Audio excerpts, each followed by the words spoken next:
This is classified information I'm giving you all here today. You all remember the Yum Yums and Papaskas that ate off their planet and then left for another planet in a coconut shell? Well, they came to Earth, and I think I have some here. Anybody else have? And they're on vacation, so we need to make them more things to eat. So today we're making them sweet bread. And I began by sifting my flour and going in with my spices. You all know I am no friend with baking powder, so I went in with a bit, and I also added some yeast for backup as well as some sugar. You would notice that I didn't put a lot of sugar in there. That's because we don't want them to hyper. So we're going to mix all of that inside and make sure everything is well combined before adding in our softened butter. Once we have the butter in there, I'm going to go in with my hands, but if you have a cake mixer or a mixer, you could go in and mix it. But this is the consistency we are looking for. We are looking for a bit of grainy, breadcrumby kind of consistency.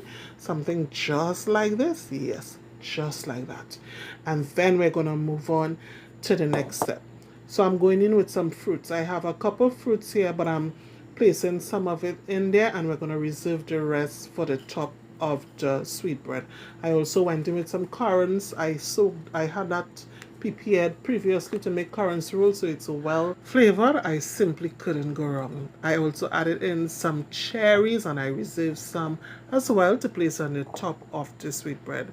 Next, I'm gonna just mix it in a bit before adding in my blended coconut. You can choose to grate yours. Either would do, whether it's blended or grated once it's finely done.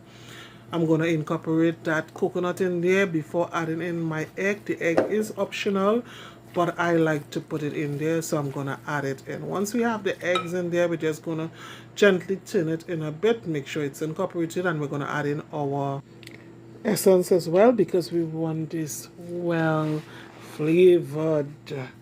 Now that all of that is in there, we're going to give it a final mix. Note that we don't want to overmix this at all. And now we're going to place it in our prepared dish. So I'm using a Pyrex dish for this, and I have greased it, and now I'm going to place in the butter. Something I should have told you earlier, you can taste your mixture to make sure it's up to standard. Just give it a little taste before placing in the egg. Give it a little taste and you would know if it's perfect for you, and you can choose to adjust your sugar or whatever you want to adjust. Now we're just going to open it out a bit. We don't necessarily want the top of it to be smooth, but I want it level and even in the pan, so I'm just placing a spatula over it to make sure it's even. And now I'm going in with those dry fruits that we reserved earlier. And in case you're wondering how to make dry fruits, I have a video up on that. It is so simple.